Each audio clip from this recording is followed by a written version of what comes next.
first light of dawn crept over the great plains, a world without end, vast and golden, where the horizon blurred into infinity. The sun rose slowly, its edges soft at first, then sharpened into a fierce disk of flame. 1,000 miles of grass caught its glow, bending and shimmering as if the earth itself were made of moving fire. This was the season of endurance. The hot months had come. For the native peoples of the plains, the Lakota, the Comanche, the Kiowa, the Cheyenne, and many others, summer was both a gift and a test. It was a time of abundance and of trial, of long journeys and longer days, of watching the skies for storms and searching the earth for shade. As the morning light spread, life began to stir. The prairie came alive with motion, grasshoppers flicking through the stalks, pronghorns grazing in the distance, the dark silhouettes of buffalo herds moving like slow rivers across the horizon. Each creature followed the same rhythm: rise with the sun, rest in the heat, move with the cool. The people too understood this sacred pattern. The lodges stood quietly among the waving grass. Made from buffalo hides stretched over long poles, they breathed with the wind.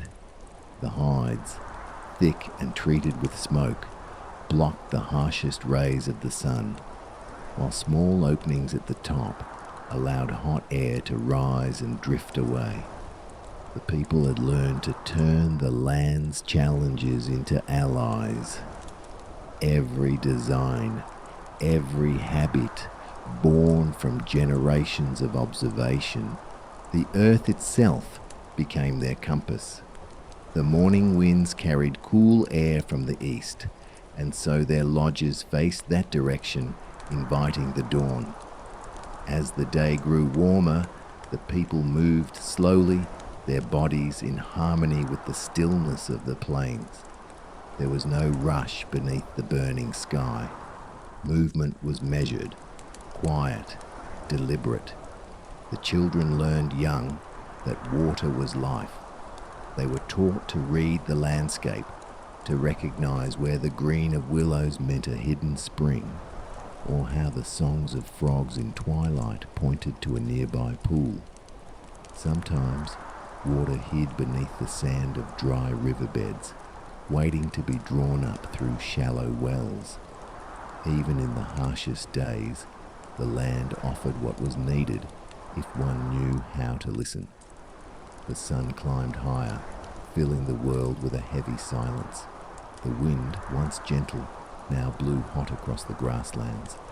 Heat waves shimmered like spirits above the earth, bending light into illusion. The smell of dust and wild sage filled the air, dry, sharp, and alive. Animals sought the shadow of scrub trees or the shallow depressions left by vanished rains. The buffalo gathered in clusters, tails flicking against flies, their great bodies moving slowly to conserve strength. The hawk circled high, wings outstretched, drifting in the rising heat. For the people, this was the hour of stillness. Work ceased, and the village sank into quiet. Some lay in the shade of their tipis, eyes closed, breathing steadily. Others sat near the edge of the river, their feet resting in the shallow current, feeling the cool water slide across skin warmed by the sun. It was not idleness, it was balance. The earth demanded rest in the hours when its power was strongest. The people lived by this rhythm. They did not fight the heat. They moved within it. Theirs was not a life of resistance, but of respect. Every choice, from the path of migration to the color of paint used on a lodge, came from understanding how to live as part of the earth, not apart from it. By afternoon, the air grew thick and heavy. Far away, clouds began to gather, slow and towering. The thunderheads rose like mountains of white and grey, promising rain or sometimes only wind. The people watched them with reverence and caution. The storms of the plains were fierce and sudden, born of heat and sky. When the storm winds came, they carried with them the scent of distant rain, cool, metallic, and clean. Lightning would streak across the heavens, and thunder would roll through the grass like the voice of the earth itself. Sometimes the rain never reached the ground, evaporating before it touched the soil, a mirage of hope in the shimmering air. Yet even that illusion had meaning. It reminded all who lived there that the balance of life was fragile, yet sacred. As the evening drew near, the sun softened. The endless gold of the plains turned to amber, then to red. The shadows of the tipis stretched long and thin. The land exhaled, and the heat drifted upward into the darkening sky. Now came the time of gathering. The people stepped out to the cool riverbanks, where the air was gentle again. Fires were kindled, not for warmth, but for light, for companionship, for the quiet rhythm of the night. The flicker of flames danced on the hides of the lodges, and sparks floated upward into the deep blue of the twilight. The smell of roasted grains, herbs, and dried meat mingled with the smoke. Somewhere, an elder tended to the fire with slow, careful motions. The prairie wind rustled through tall grass, carrying the scent of earth and ash. As night deepened, the stars emerged, countless, bright, unbroken. The people of the plains had long known them as guides. The sky, vast and endless, was not only a roof, but a map, a calendar, a memory of ancestors. Under its gaze, everything felt eternal and small all at once. The earth was still warm beneath their feet, the air now calm and cool. Children slept beside their mothers, listening to the whisper of wind outside the lodge walls. The buffalo herds, resting in the open fields, seemed to merge with the darkness itself. Black forms blending with night. In this quiet world, the people dreamed of the rains that would one day fall, of the hunts yet to come, of the endless circle of life that bound them to this land.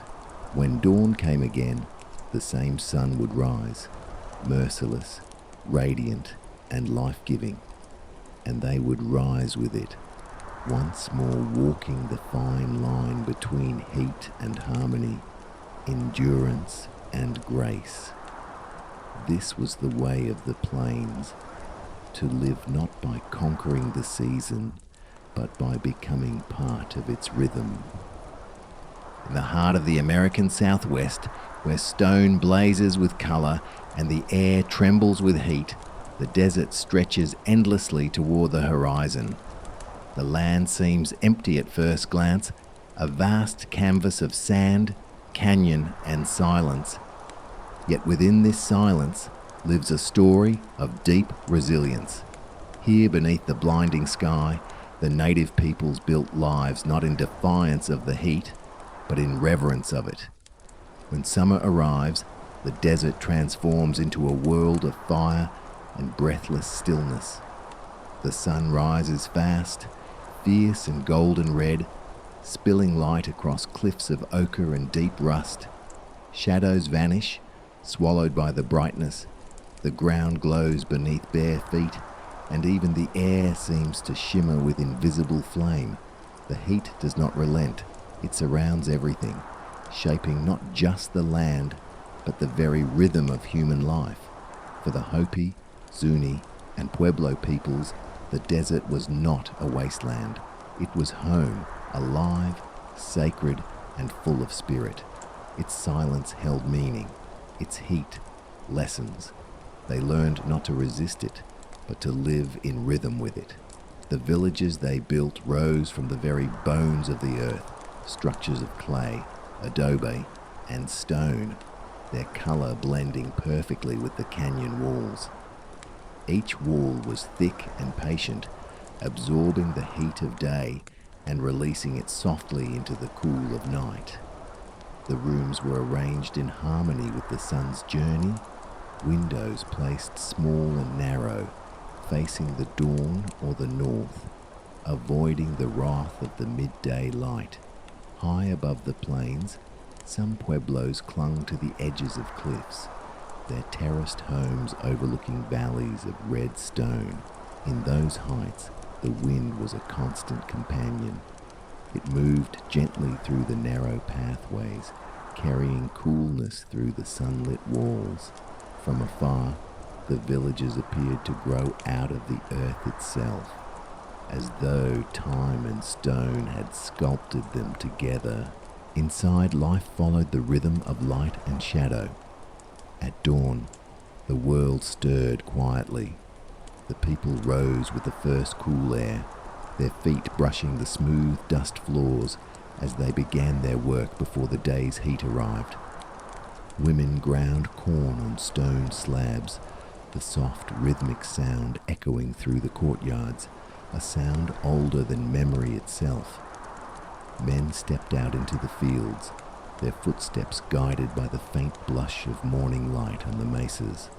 Here the land offered little water, and yet they made the desert bloom. Generations learned to find the hidden streams beneath dry riverbeds, the places where moisture lingered deep under the sand. Canals, carved by hand and shaped by patience, guided every drop of rain toward the fields. The people knew the movement of clouds, the taste of wind, the feel of coming storms.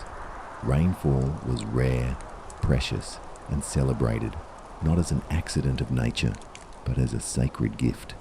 The crops that grew here were more than food. They were life itself. Corn, beans, and squash, the three sisters.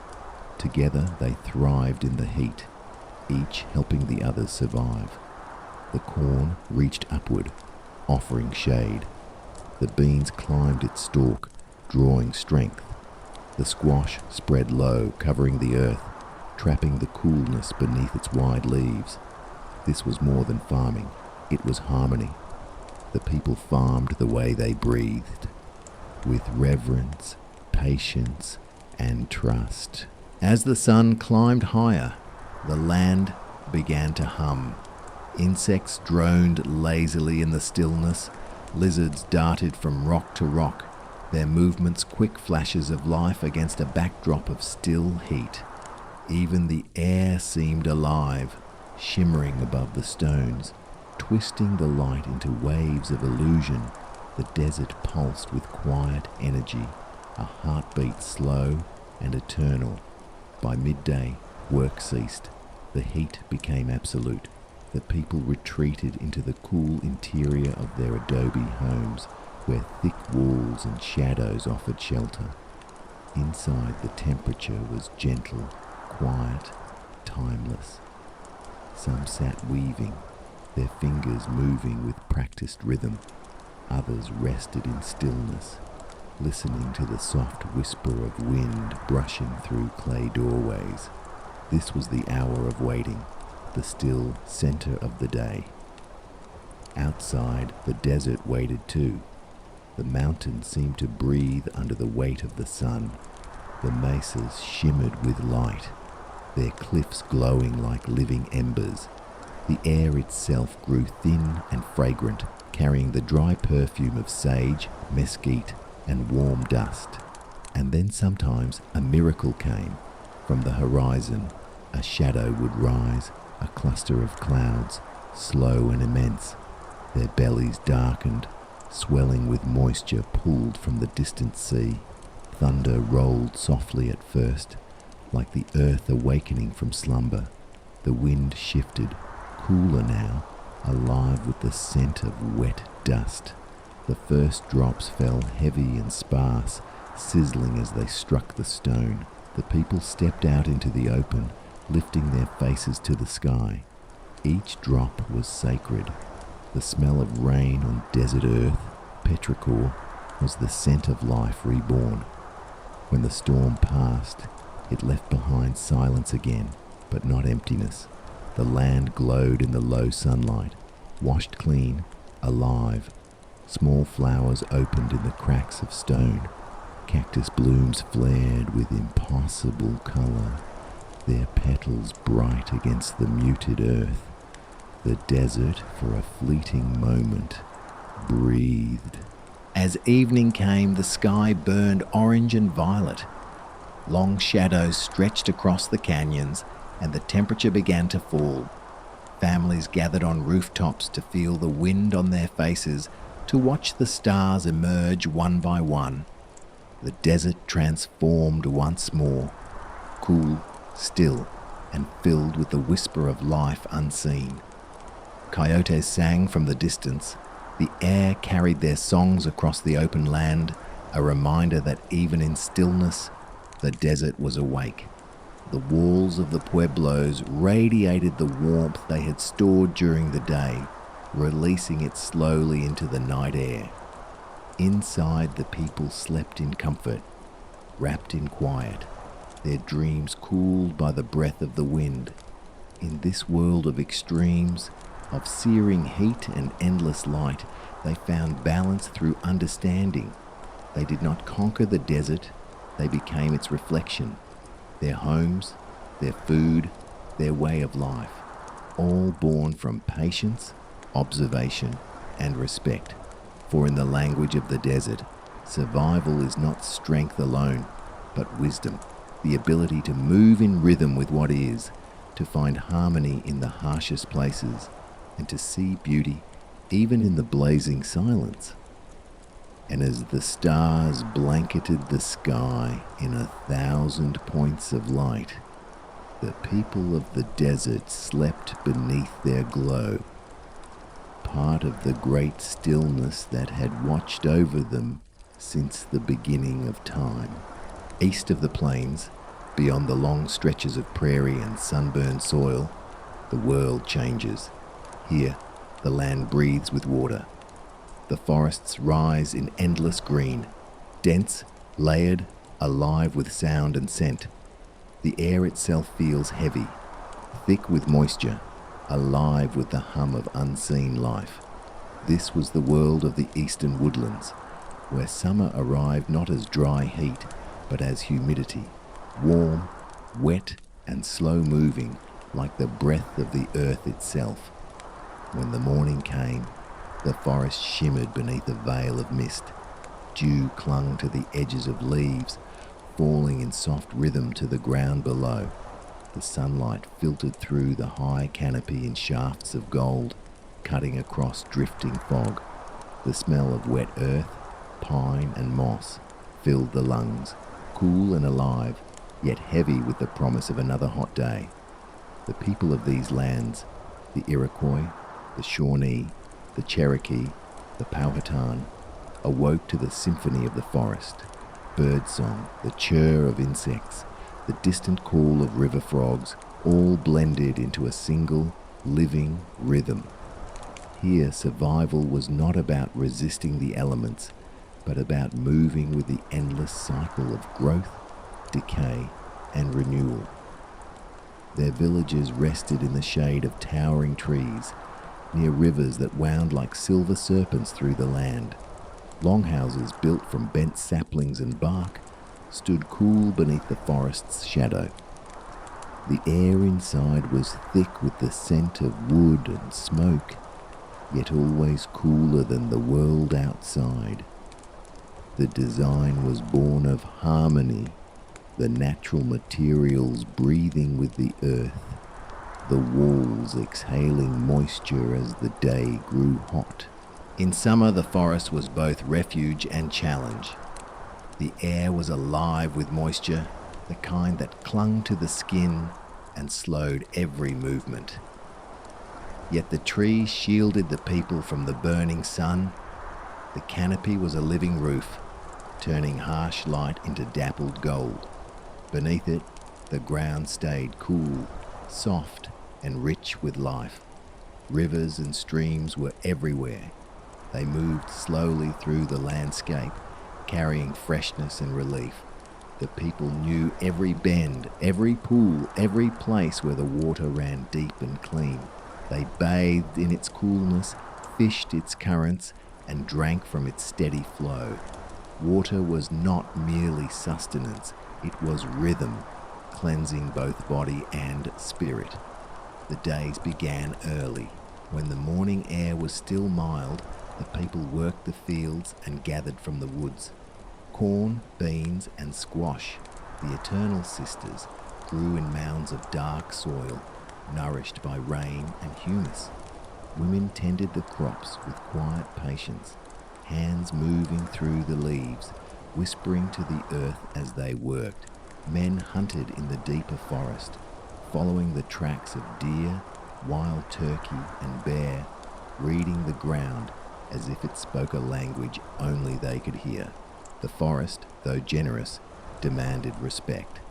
Every creature, every plant, every stream was treated as kin. To take was to give in return, a prayer, a word of thanks, a promise of balance. It was this understanding that allowed the people to live within such richness without exhausting it. By midday, the humidity grew thick. The air seemed almost to hum with life. Insects droned in waves, and the trees themselves appeared to sweat, droplets forming on the undersides of leaves, falling like gentle rain. The forest grew quieter then. The animals rested. The people too slowed. They sought shade near the water or within their homes, where the air moved slowly through open ends of the longhouse, cooled by damp earth beneath. The elders sat near the doorways, watching the patterns of light shift across the ground. Children played softly by the stream's edge, their laughter mingling with the murmur of water over stone. In this stillness, the forest was not silent. It whispered, a language of rustling leaves, distant thunder, and unseen movement. The wind carried the scent of rain, moss, and green things. Sometimes that scent meant a storm was near. When rain came, it came with sound, a long, soft hiss through the canopy. The trees bowed under its weight, shedding pearls of water from their crowns. The air turned cooler for a moment, filled with the smell of life renewed. The people welcomed it. The ground drank deeply, and so did they. After the rain, the forest glistened. Mist rose from the soil, curling between the trunks like breath. Every surface, bark, leaf, stone, gleamed with silver light. The streams swelled, and frogs sang their songs of plenty. The air, though heavy, felt clean again, the cycle of heat and renewal unbroken. Evenings brought peace. The glow of the setting sun burned through the treetops, turning the forest gold. Smoke from the hearths rose gently between the branches, curling upward to meet the fading light. The people gathered near the fire, though warmth was not what they sought. It was the glow, the rhythm, the connection to the day's end. The air cooled slightly, and fireflies began their dance, blinking softly through the darkness. Sparks of light, drifting like tiny spirits among the trees. The forest never truly slept. Even at night, the sound of life continued. The chirp of crickets, the croak of frogs, the rustle of small creatures moving through leaf and shadow. And beneath this constant music, the people rested, bodies cooled by the damp air, hearts steady with the pulse of the forest around them. Here, survival was abundance. The trees gave shelter, the rivers gave life, and the soil gave food. The heat was not an enemy, but a part of the rhythm, heavy, slow, and sustaining. Every summer came with its own lessons, and the people listened. They learned to move as the forest moved, to rise early, to rest when the world rested, to breathe with the earth itself. And so they lived, generation after generation, not as conquerors of nature, but as its caretakers, thriving in the heart of the living green, beneath the canopy that had watched over them since the dawn of time. Along the edge of the continent, where the great forests give way to the endless ocean, another world unfolds, one ruled not by still air and heat alone, but by rhythm. Here, summer lives in the salt, in the wind, in the breath of waves that never sleep. The coastlines stretch for miles, woven with marsh, sand and forest, a landscape of shifting light and water, of tides that rise and fall like the slow beating of a heart. The native peoples of these shores, the Powhatan, the Wampanoag, the Pamlico, the Timucua, and countless others, built their lives upon this moving edge of land and sea. Each day they lived between two worlds, one of earth, one of water. The summers were hot and wet, the air heavy with salt and humidity, but the ocean, always near, carried a wind that cooled the skin and spoke softly across the dunes. At dawn, the coast was shrouded in mist, the horizon blurred, and the world seemed half dream, half memory.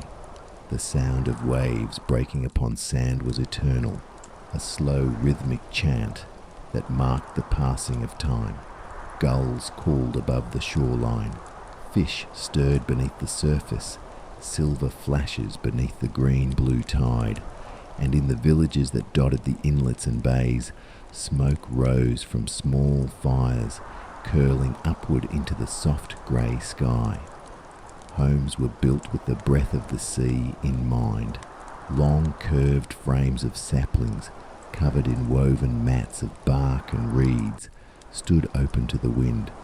These homes, cool, flexible and alive, allowed air to move freely through them. They were made not to resist nature, but to move with it. When storms came, they bent and swayed like reeds. When the heat rose, they opened to the breeze. The people here lived by the rhythm of water. The rivers that flowed down from the inland forests met the sea in wide estuaries, places where fresh and salt water danced together. Here life flourished in abundance. Fish, oysters and crabs filled the shallows. Birds hunted the tides, and the people harvested the earth's gifts with care. They built canoes from great logs, carved smooth and patient by hand. Each canoe was both a vessel and a companion, a bridge between village and water. Through the slow heat of summer, they glided across calm rivers and glassy bays, the paddles dipping silently, the surface breaking only in soft ripples. The air was thick, fragrant with marsh grass and salt. The people moved with ease, knowing every current, every hidden bend, every place where the fish gathered as the tide began to fall. They wore light clothing woven from plant fibers, simple and free, allowing the body to breathe in the sweltering air. The sheen of sweat was no discomfort here. It was the body's answer to the sun's power.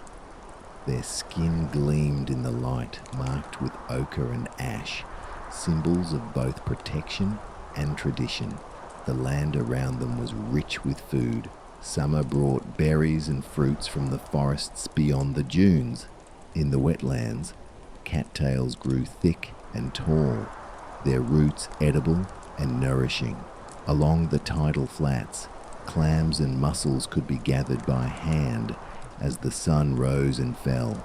Fish traps of woven reeds stood in the shallow waters, intricate designs that worked with the flow of the tides, not against them. Each element of this life was bound to the natural order. The people knew the moon's cycles as intimately as their own heartbeat. They watched it rise over the water, full and bright, guiding the tides and marking the rhythm of the seasons. When the moon was high and the air was still, the night shimmered with silver reflection, sea and sky merging as one. The people would sit quietly by the water's edge, their faces lit by moonlight, their minds at peace with the sound of the waves. By midday, the air thickened with heat, the ocean shimmered white with light, and the sand beneath bare feet grew hot. The people sought shade beneath the broad leaves of coastal trees, or waded into shallow waters to cool their bodies. Children played in the surf, their laughter carried by the wind. The rhythm of waves was constant, soothing, a heartbeat that connected every living thing. When storms came, and they often did, the coast transformed. Dark clouds rolled in from the sea, and the air grew electric with energy. Thunder boomed like distant drums. The people did not fear the storm, they prepared for it. They gathered food and tools, secured their homes, and waited for the wind's arrival. When the rain finally fell, it fell in torrents, washing the salt from the land, filling every pool, cooling every roof and branch. The world turned silver under the storm's breath, and when it passed, sunlight poured through the clouds once more, turning the wet earth to gold. Evenings were peaceful. The heat softened. The sky glowed pink and amber above the sea. Villagers walked along the waterline, their footprints pressed briefly into wet sand before the tide reclaimed them. Fires burned softly near the shore, their reflections trembling upon the gentle waves. The air was filled with the smell of smoke, salt, and roasting fish, the simple, eternal scent of life by the ocean. Night fell slowly. The sea became a dark mirror, the stars above reflected in its depth. The sound of waves was softer now, their rhythm slower, gentler, a lullaby for the earth itself. The people slept near the water's edge, listening to the endless whisper of the tide.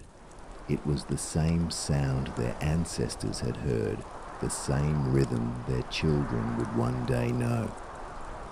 For the coastal and river tribes, summer was not a hardship, it was abundance. The ocean cooled the land, the rivers gave life, the breezes carried memory and song. They had learned to live between the pull of tide and wind, their world shaped by patience and understanding. To survive here was to flow, to move as the water moved, to breathe as the sea breathed. And so they endured, year after year, generation after generation, living in rhythm with the endless music of waves and wind, the eternal heartbeat of the earth's edge. Far to the north, beyond the great plains and rolling rivers, the land rises into a realm of stone, pine, and mist. Here the mountains stand as guardians of the sky, ancient, immovable, their peaks still holding the chill of forgotten winters.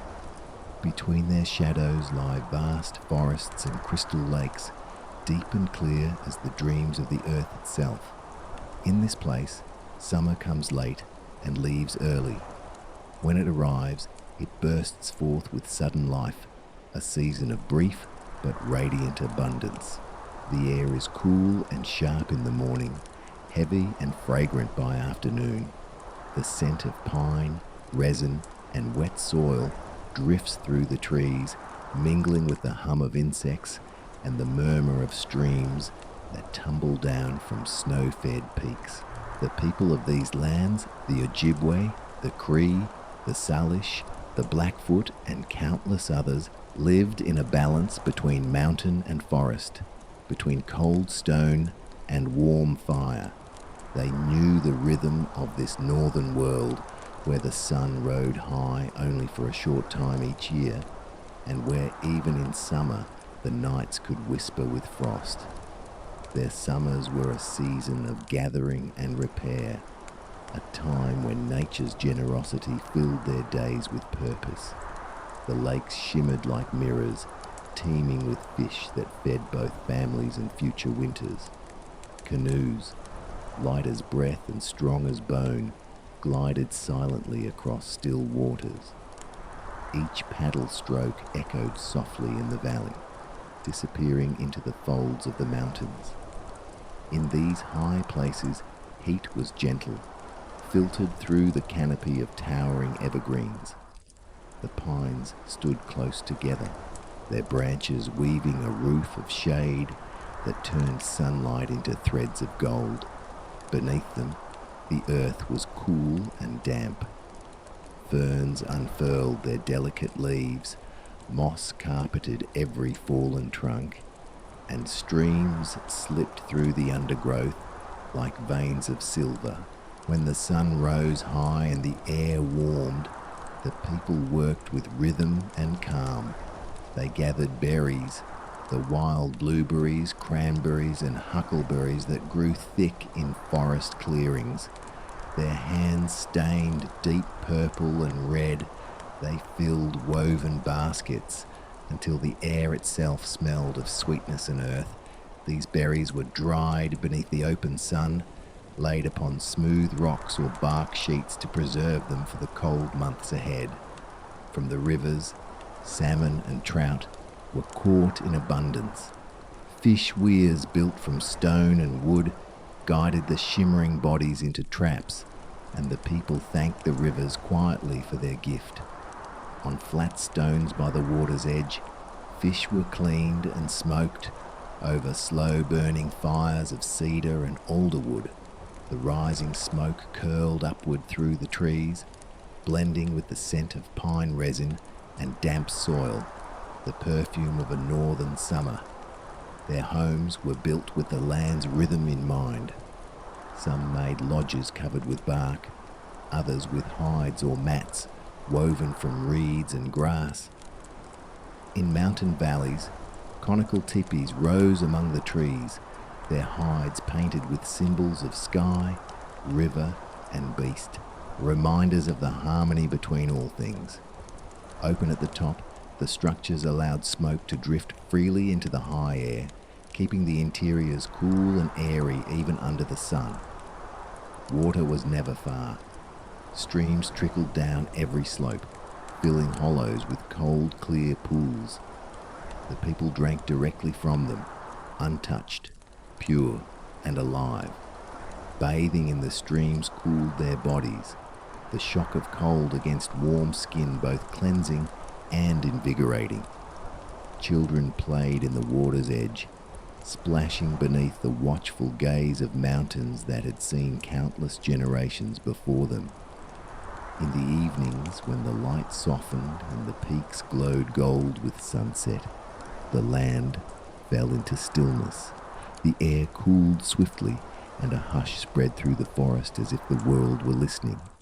Smoke drifted lazily from small fires winding through the trees.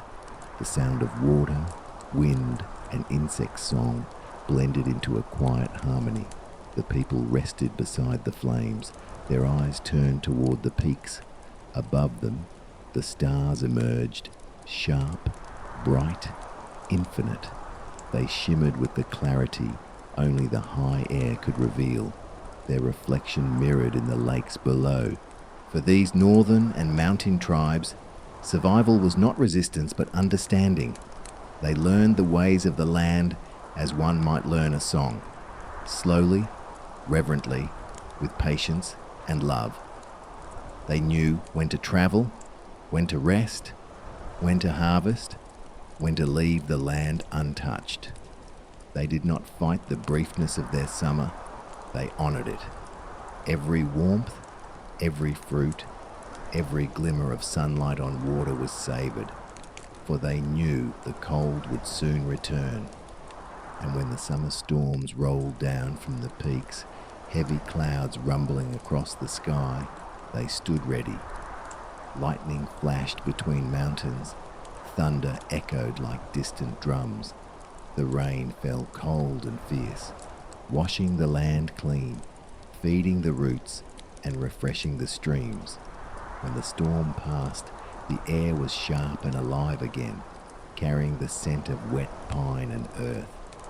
At dawn, mist rose from the lakes, soft and white. The first light touched the treetops, painting them with gold. In that silence, broken only by the call of a loon, life felt eternal. The people watched, still and grateful, knowing that in these brief months of warmth, they had everything they needed: food, water, shelter, and the wisdom of the land itself. In the mountains and northern forests, the native peoples thrived, not despite the wildness of summer, but because of it. They lived in rhythm with the land's pulse, never taking more than the world offered, never forgetting that all things, warmth, rain, wind, light, are part of a single breath. Their survival was not born from struggle, but from harmony, a quiet agreement between earth and soul. In the heart of the earth's sun-scorched lands lies a world carved from fire and time. It is a place of vast silence and fierce beauty, a realm of red stone, distant horizons, and skies so wide they seem to swallow the soul. Here, in the deserts and canyons of the southwest, summer was both giver and taker, friend and trial. The sun ruled without mercy, its heat falling upon the land like the steady weight of eternity. Yet even in this unforgiving world, life found a rhythm, and those who called it home, the Hopi, the Navajo, the Zuni, the Apache, and many more, learned to dance with the sun instead of fight it. They read the land like scripture, each dune, shadow, and whispering wind a sacred line in the story of survival. By day, the desert shimmered with light so fierce it turned every stone into a mirror. The air trembled above the sands, and distant mesas seemed to float like islands upon the horizon. The earth itself glowed, red, gold, and ochre, its colours deepened by centuries of sun and storm. Nothing here was wasted, nothing here was easy, yet everything, from the smallest cactus blossom to the curve of the canyon walls, held purpose. The people rose with the dawn. Morning came quickly and quietly, a slow bloom of colour across the eastern sky, spreading pink, amber, and rose over the desert floor.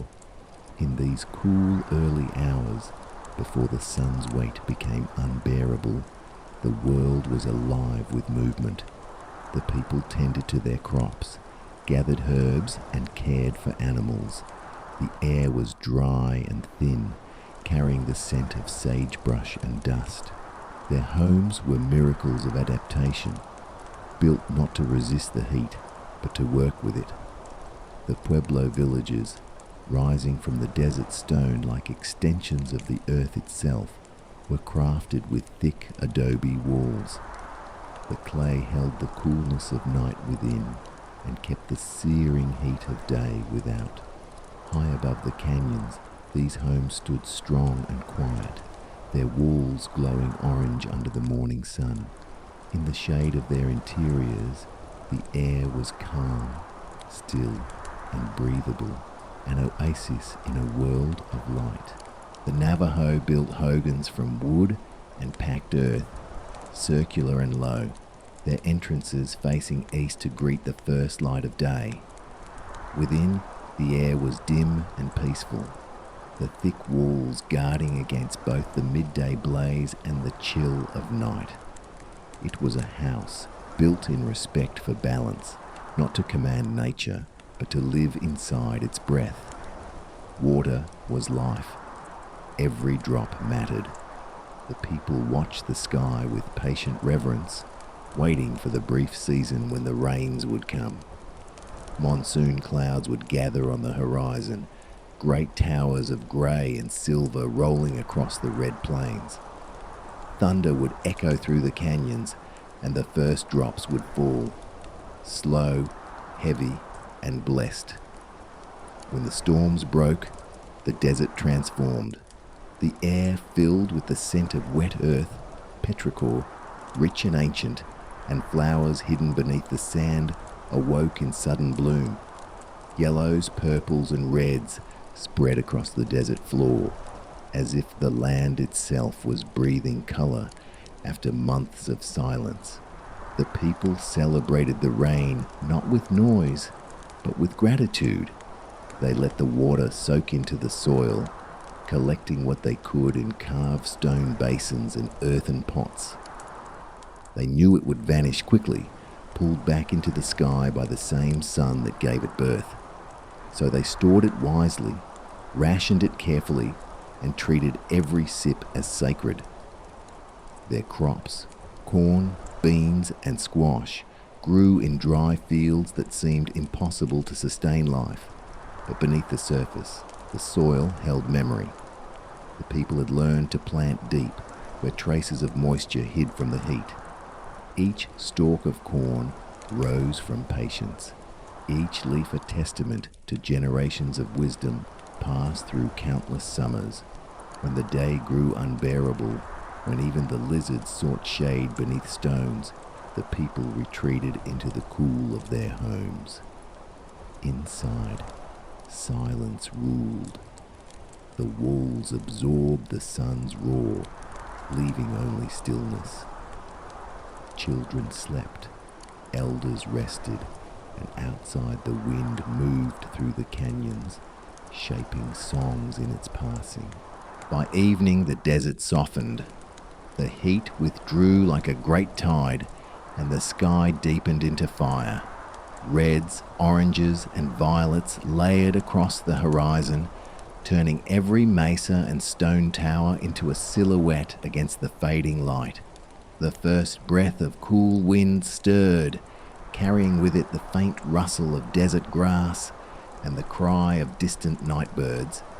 Fires were lit on the canyon floors, not for warmth, but for presence. The glow flickered across faces and stone, mingling with the darkening air. Smoke rose in spirals, fading into the vastness above. The stars appeared one by one, then all at once, a flood of light across the heavens. Out here, the night sky was infinite, untouched, unbroken. The Milky Way stretched from one horizon to another, a silver river flowing across eternity. The people looked upward, knowing that the stars too were part of the rhythm, marking time, guiding seasons, keeping the memory of ancestors alive in their eternal shimmer. In the stillness of the night, the desert cooled. The same land that had burned in daylight now turned cold beneath bare feet. The rocks exhaled their stored heat, and the wind whispered softly through the sage. For the desert tribes, survival was not endurance, it was understanding. They did not fight the sun, they learned its language. They did not curse the dryness, they found life within it. Every ritual, every tool, every breath was shaped by this harmony with heat and silence. Theirs was a life carved from the heart of the earth itself, patient, humble, and everlasting.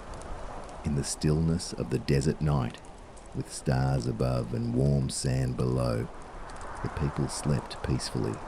The land, though harsh and bare, held them in its vast embrace. They had learned to live where few could, to thrive where others withered, and to find beauty where the world saw only emptiness.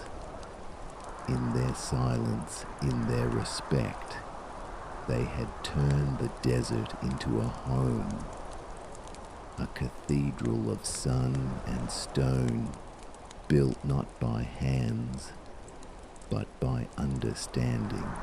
The plains stretch outward like an ocean made of earth. No mountains rise to block the horizon. No forests crowd the view. Only rolling waves of grass rippling endlessly beneath the touch of the wind. Here, the sky rules all things. It arches vast and blue by day, burning white beneath the summer sun, and at night it deepens into an infinity of stars that seem close enough to touch. In this open world, summer arrives with both beauty and danger. The sun rides high and unbroken, flooding the land with heat. The grasses shimmer gold and green, bending in wide sweeps as the wind passes. The air hums with life, insects, birds, the distant rustle of herds moving across the horizon. It is a place of light and motion, where every shadow drifts like a passing cloud and the heart of the earth beats with the hooves of bison. The Plains peoples, the Lakota, the Comanche, the Kiowa, the Cheyenne, the Pawnee, and many more lived in harmony with this vastness. Their homes, their hunts, their journeys all moved with the seasons and the herds. To survive here, one had to move as the wind moved, to follow the pulse of life that flowed through grass and sky. Their summers were marked by migration.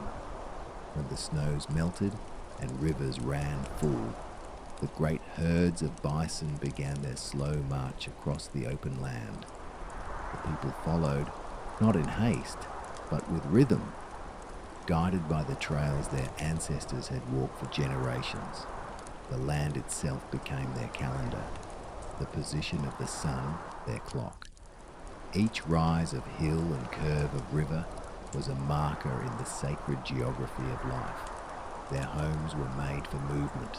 The tipis, tall, elegant and circular, rose like pale sails against the horizon. They could be taken down and carried easily, the poles bundled and lashed to travois drawn by horses. Each structure was crafted for balance. Warmth in winter, coolness in summer, shelter against the storm, and freedom to travel when the time came. Inside, air flowed freely, the walls breathing with the rhythm of the wind outside. At night, the moonlight slipped through the top opening, silvering the ground like water. The plains in summer were both generous and merciless. Food was plentiful, yet the heat could crush the careless. Water was life, found in the winding rivers, in secret springs hidden among tall grasses, or gathered from sudden rains. The people knew every source, every hollow, every hidden pool left behind by a thunderstorm. They travelled with knowledge and respect, never wasting what was given. The bison, the great heartbeat of the plains, sustained all life. Their hides provided shelter, their meat nourishment, their bones tools and weapons, their sinew thread and cord. Every part was honoured. The people hunted with reverence, guided by skill and prayer.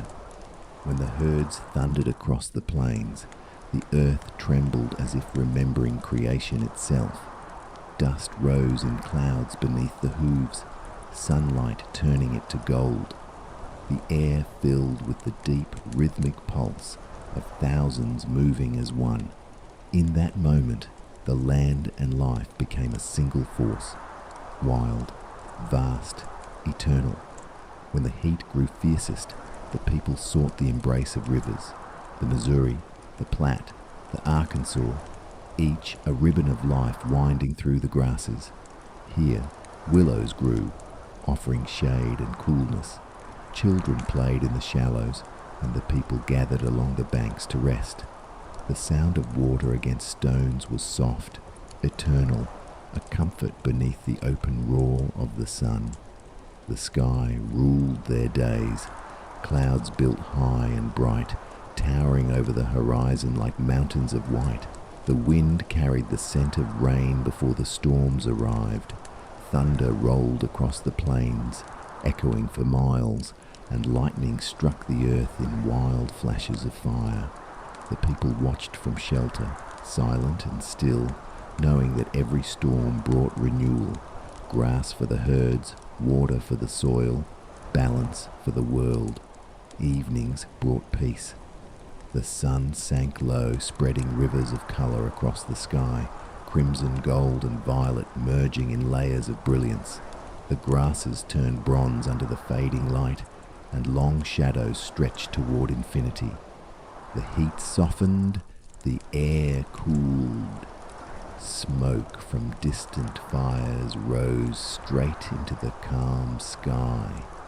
Somewhere an owl called, and the vast plain exhaled. At night, the stars ruled again.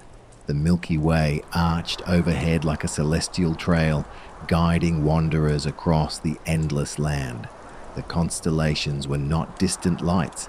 They were stories, ancestors, guardians. The people slept beneath them, wrapped in hides, feeling the cool breath of wind brush across their faces.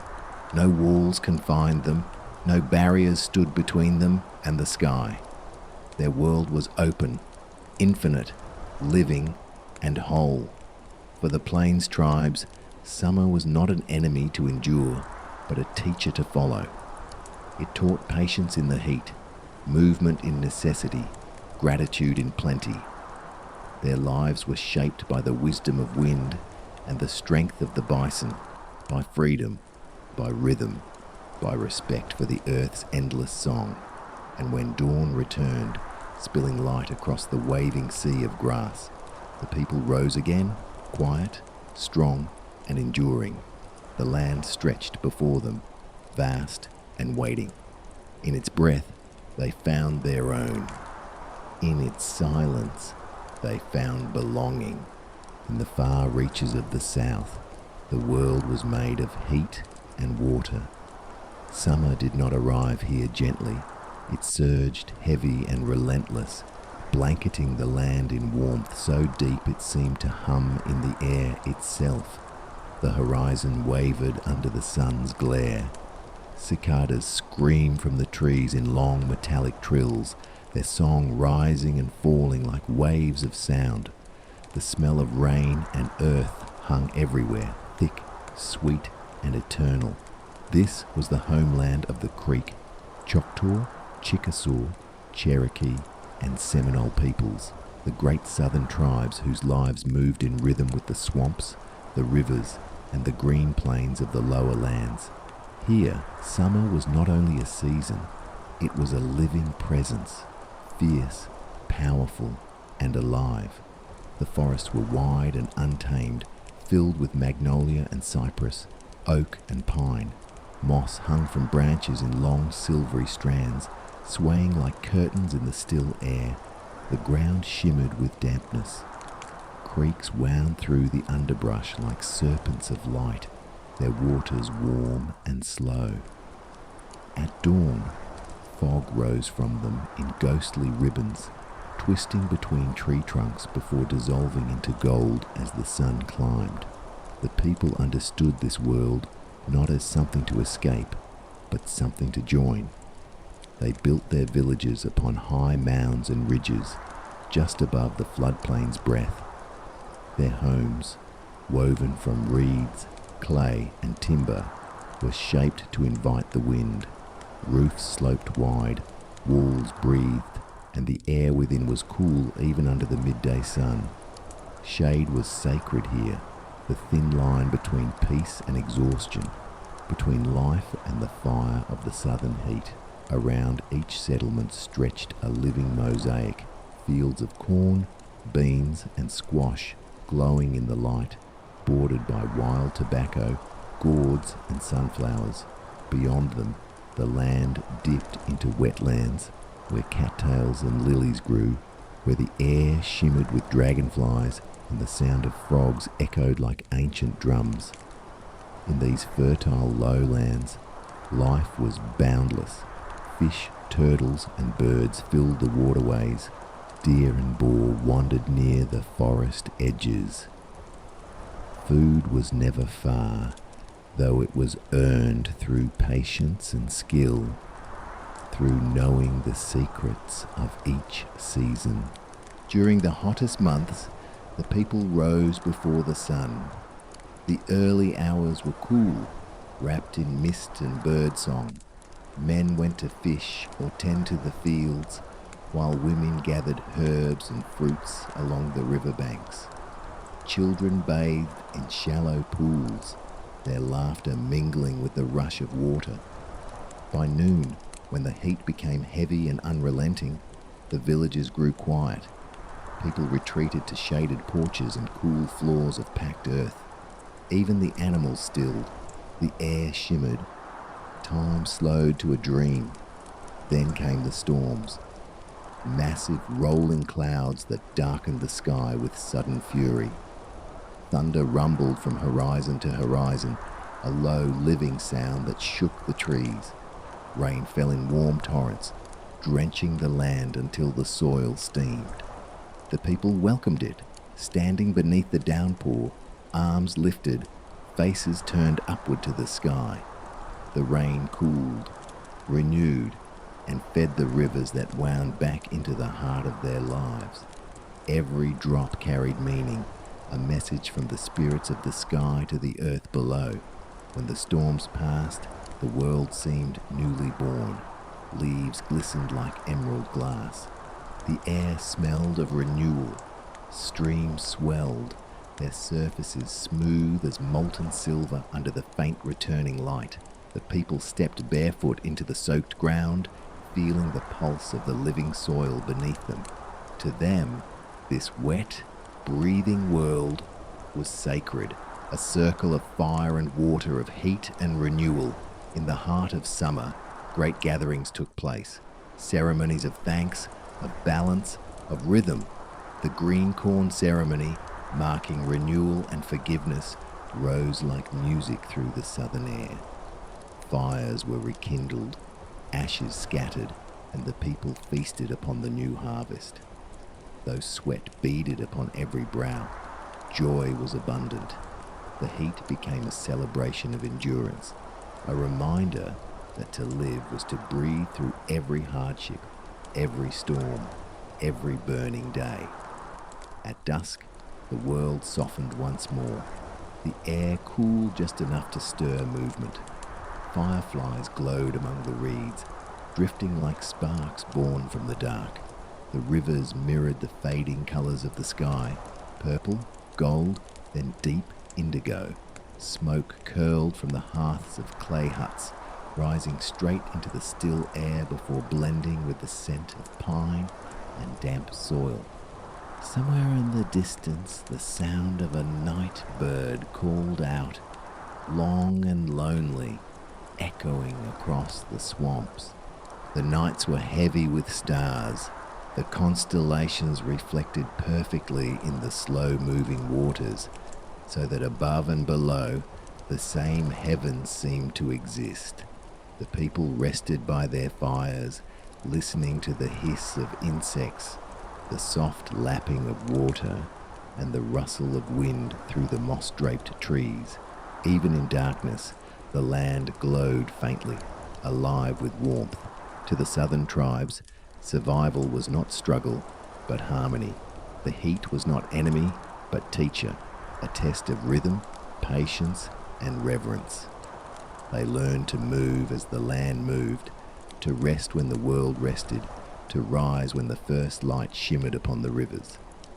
Their knowledge of plants, water, and shade was not born of fear, but of kinship. They had become one with the tropical breath of their homeland, its storms, its silence, its sweltering heart. And when dawn returned, as it always did, light would pour through the mist again.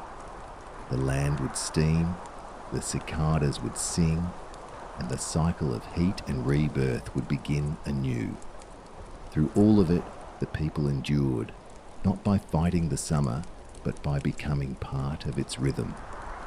They were the voice in the thunder, the shadow beneath the cypress, the breath of wind between the leaves. They were in every sense the living spirit of the southern sun. In the heart of the southwest, the land burns with light. The sun rules here, high, white, and eternal. Its touch turns stone to fire, sand to glass, horizon to haze. Mountains shimmer in the distance like mirages, their edges softened by heat. The air itself trembles, and sound carries far, thin and ghostly across the open plains. This is the world of the desert tribes, the Hopi, Zuni, Apache, Navajo, and others whose souls became one with wind and dust, with the quiet immensity of the sunlit earth. There is no softness here. The desert gives nothing freely, and yet it gives everything to those who listen.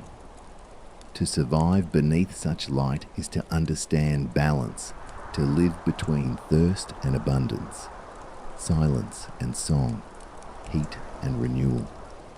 The people of these lands did not fight the desert, they studied it.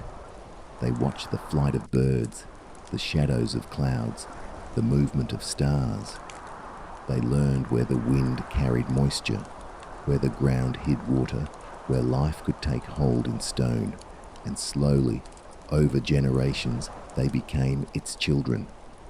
Their villages rose from the earth itself, adobe dwellings of clay and straw, moulded by hand, sun-dried and strong. Walls thick as stone kept the burning air at bay. Inside, the rooms were cool and dim, a refuge from the relentless blaze.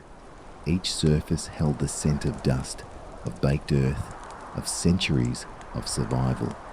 The colour of the homes matched the land, red, ochre and gold, so that at a distance they vanished, blending perfectly into mesa and canyon.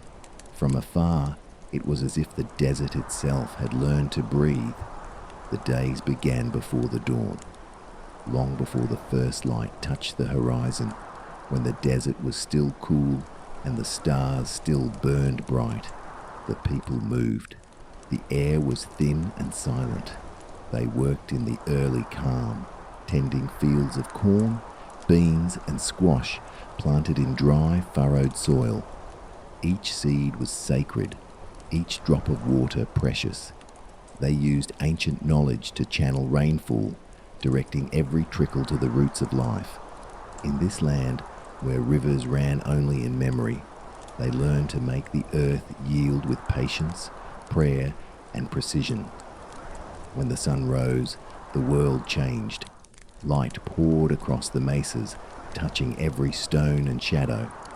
By mid-morning, the air shimmered, the heat pulsed like a living force. No one walked far without water, no step was taken without thought. The people wore loose woven garments, pale in colour, allowing air to flow against the skin. They moved slowly, conserving strength. Even the animals slept through the height of day. Lizards lying motionless upon rock, hawks gliding soundlessly between thermals, snakes coiled deep in shade. Shade itself became sacred. It was not absence, but presence, a place of life in a sea of burning light, a sliver of shadow beneath a rock, a cave's entrance, a lone tree, all were treasures. Here families gathered to rest, to craft, to grind corn or weave. The stillness was broken only by the sound of stone upon stone, or the soft hum of a woman's song blending with the desert wind. When the sun began to fall, the land breathed again. Long shadows stretched across the red canyons, painting them in bands of violet and amber. The sky blazed with colours too vast to name: crimson, gold, deep indigo. The air cooled, carrying the scent of sage and dust. People stepped out once more, climbing high places to watch the evening unfold. From mesa tops, they could see forever the great empty plains, the winding arroyos, the mountains glowing faintly in the fading light. It was in these moments that the desert revealed its beauty, austere, silent, endless, but alive in every grain of sand. Night came with clarity. The stars poured across the heavens, sharp and infinite. The moon cast silver light over the rocks, turning the desert floor to a sea of quiet brightness. Coyotes called in the distance, their voices rising and falling like echoes of ancient songs. Fires flickered outside adobe homes, their glow soft against the clay walls. The people gathered close, not to escape the dark, but to honor it. The coolness, the calm, the gift of another day survived. For the desert tribes, water was more than sustenance. It was holiness. Every drop, every spring, every rainfall was a ceremony. They captured the brief rains in stone cisterns, guiding it through channels carved by hand. When storms came, sudden, wild, magnificent, they stood in awe. Lightning split the sky in white brilliance. Thunder rolled like the voice of mountains. The rain fell in sheets, soaking the hard ground until the air smelled of earth and life again. Within hours, flowers bloomed where there had been only dust, tiny bursts of colour defying the silence. The people knew this truth well, that the desert never wastes, it only waits. In their songs, in their rituals, in their stories, the desert was not cruel. It was sacred. It taught humility, endurance, and gratitude. The Hopi called themselves the peaceful people, living in harmony with the land's rhythm. The Zuni built their world around the cycles of water and stars. The Apache roamed the highlands and canyons, reading the land like a map of memory. The Navajo wove the desert spirit into their blankets, each thread a reflection of earth, wind, and light. As the season deepened, as the sun climbed higher and the air grew hotter, life slowed to the tempo of eternity. Days blurred into stillness, nights into starlit silence. The people walked lightly upon the earth, leaving no mark that the wind would not erase. Their survival was not defiance, but devotion, a harmony between flesh and dust, between need and reverence. And when the summer finally began to wane, when the first hints of cool air swept across the mesas, they looked upon their land and saw not hardship, but home, a place where even the stones held wisdom, where every shadow carried memory. In the desert's burning light, they had learned the oldest lesson of all, that true strength is found not in resistance, but in belonging. The sun set upon the crimson mesas, and the land exhaled in silence. Somewhere, a single coyote's cry echoed into the night, the voice of the desert itself, timeless and alone. And beneath that endless sky, the people of the desert slept, dreaming of water, wind, and the eternal warmth of the sun that both tested and blessed their world. Between the deserts of the southwest and the cold forests of the north stretched a land of in-between, the plateaus and basins, the high valleys and rolling uplands that seemed to float between earth and sky. Here, summer carried a different kind of heat, not the choking blaze of the desert, nor the heavy breath of the southern swamps, but a dry, high heat that shimmered like glass over miles of sage and dust. The wind moved freely across open plains, brushing through brittle grass and the grey-green leaves of juniper. It carried the scent of resin and soil baked by the sun. This was the homeland of the Shoshone, the Ute, the Paiute, and the Nez Perce, peoples who had learned to read the language of mountains and valleys, of heat that came not in bursts, but in long, patient waves. In this vast country, the land was never still. Rivers carved their way through canyons and then vanished into salt flats. Mountains rose blue and distant, crowned with snow even as the valleys below baked in golden light. At dawn, the world was cool and filled with mist. By midday, the air quivered with heat, and the land stretched out in silence so deep it seemed to hum. Every creature, every person, Every breath followed the rhythm of survival, to rise early, to rest through the burn, and to move with the changing light. The people of the plateau lived where the rivers gave life, the Columbia, the Snake, the Salmon, and they built their camps upon their banks, knowing that water meant everything. The rivers glittered like silver ribbons cutting through the earth, their surfaces broken by the leap of fish. In summer, salmon ran in great numbers, flashing beneath the surface like living fire. To catch them was both sustenance and ceremony. Men waded into the cool rush of water with nets woven by hand, feeling the strength of the river pull at their limbs. The sound of rushing water was constant, steady, eternal, the voice of the land itself, whispering survival through the roar of current and stone.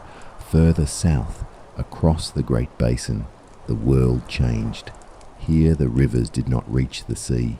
They sank into the earth, leaving behind salt and silence. The heat pressed down over an endless sea of sagebrush and alkali dust. Days burned bright and unbroken. Nights fell cold and clear.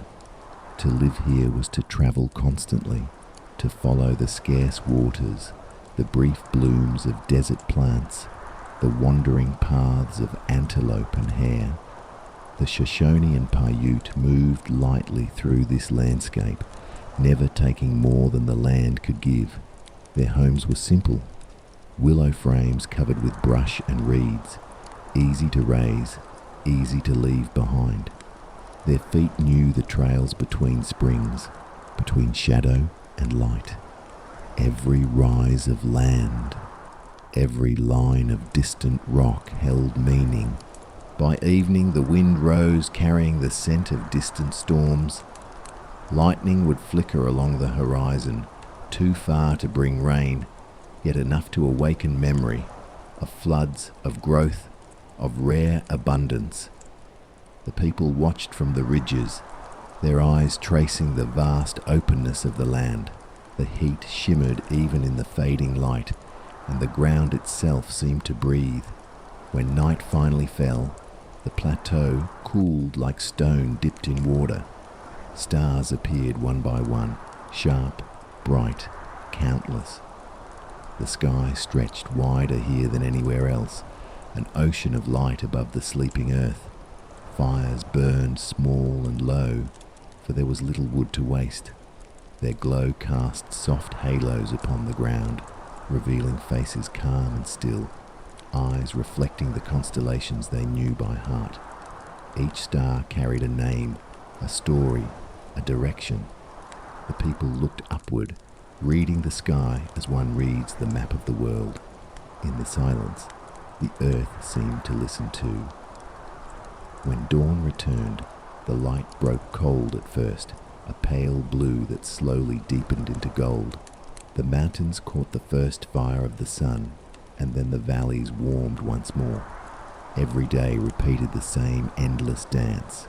The cool birth of morning, the slow rise of heat, the long stillness of noon, and the great sigh of dusk. And through it all, the people endured not by power, but by rhythm. Their lives flowed like rivers through the seasons, patient, balanced, quiet. In the plateau and Bassa, survival was not a battle, but an agreement.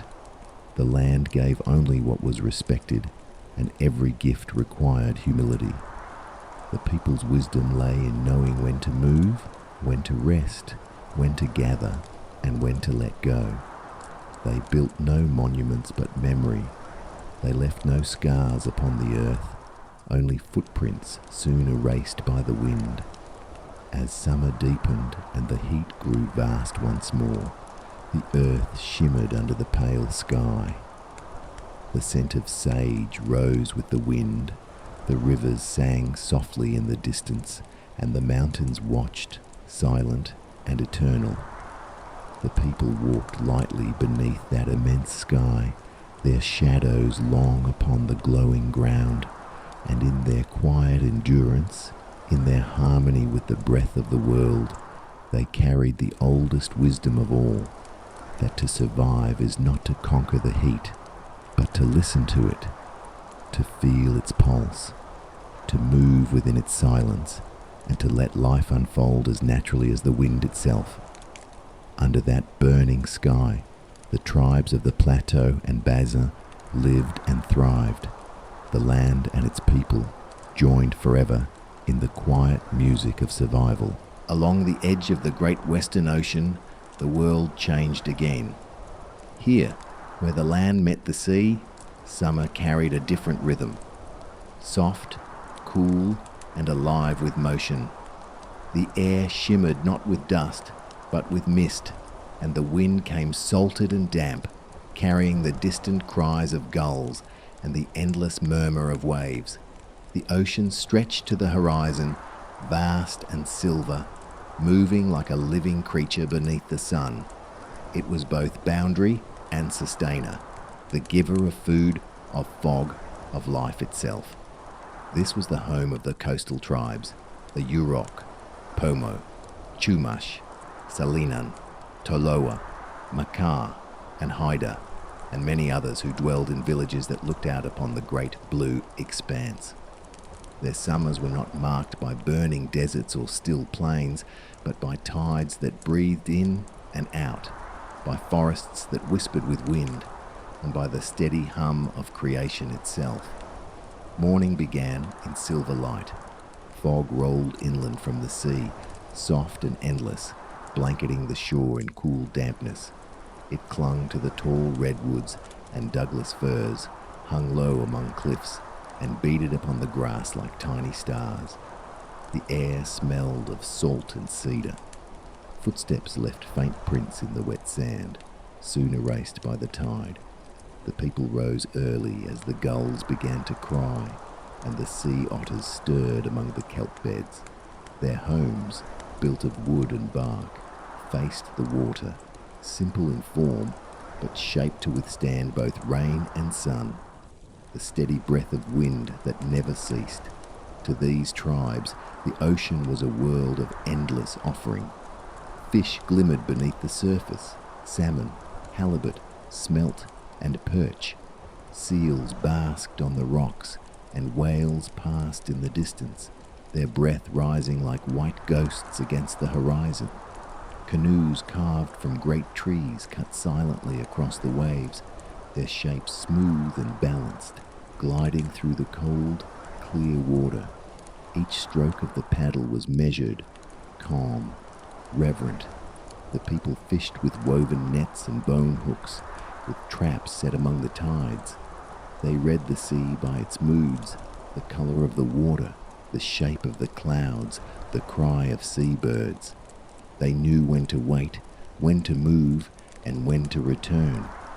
Inland, the forests provided shelter and abundance. Even in the height of summer, beneath the canopy of redwoods, the air remained cool and moist. Sunlight filtered down through leaves in golden shafts, illuminating ferns and moss, mushrooms and fallen bark. The forest was alive with sound, the distant tapping of woodpeckers, the rustle of small creatures in the undergrowth, the quiet trickle of streams hidden beneath roots. Here, the people gathered berries and herbs, cut cedar for tools, shaped bark for baskets and boats. They knew the trees as living beings, ancient, patient, guardians of shade and air. At midday, when the sun shone strongest, the mist lifted and the sea turned blue and bright. The cliffs blazed with light. The gulls wheeled in white arcs above the surf. Yet even then, the breeze from the ocean cooled the skin, carrying away the heaviness of heat. Children played near the waves, their laughter mingling with the hiss of foam on sand. Women wove baskets from reeds still damp with salt, their hands moving in rhythm to the breathing of the sea. Men dried fish upon wooden racks, smoke rising in thin spirals into the soft wind. The scent of cedar smoke and ocean air became one, a fragrance that belonged only to this place. The people of the coast did not fear the sun, for they knew its balance was always near. When the earth grew warm, the sea answered with fog. When the waves rose high, the cliffs stood steady. When storms came, the forests leaned and then straightened again. Theirs was a world that lived in motion, a circle of water, air, and stone that never ceased its turning. As evening fell, the world softened once more. The sea darkened to iron blue. The horizon glowed orange and violet. The sound of waves deepened, echoing like the slow heartbeat of the earth. Smoke rose from the village fires, drifting upward to meet the falling mist. Families gathered upon the shore, their faces lit by the glow of flame and sunset. The ocean whispered just beyond the reach of the light, its voice constant and ancient. Far above, seabirds glided home, their wings catching the last light of the day. When night finally came, the world turned to silver. Moonlight fell upon the wet sand, upon driftwood and tide pools. The surf shone faintly under the stars, each wave crest a flash of pale light before dissolving into darkness. The air grew still, and the smell of salt and smoke lingered. From their homes, the people could hear the sighing of the tide. Steady, eternal, gentle, they slept to that rhythm, the ocean's endless breathing. For the coastal tribes, the summer heat was never a burden. It was softened by the sea, by mist, by forest shade. Their survival came not through endurance, but through flow. They lived between elements, where water met earth, where sky kissed the sea, where warmth and coolness forever exchanged. Every breath of wind, every change in the tide, every shimmer of fog carried meaning. They did not separate themselves from this world. They were this world. The sound of the surf was their pulse, the drift of fog, their breath, the rising sun upon the waves, their eternal prayer. And so, through every summer, they endured not by resisting the sun, but by embracing its reflection upon the water, finding in the endless dance of sea and sky a life of harmony, of peace, and of balance between the fire of the day and the cool breath of the deep. In the far north, where the forests stretch for endless miles and the lakes mirror the sky, summer comes like a long exhale. Winter retreats, but its breath lingers in the cold streams and shaded hollows. Then slowly, the sun rises higher. Snowmelt flows into the rivers, frogs begin to sing, and the air fills with the scent of pine, earth, and water. The season of warmth has arrived, brief, luminous, and sacred.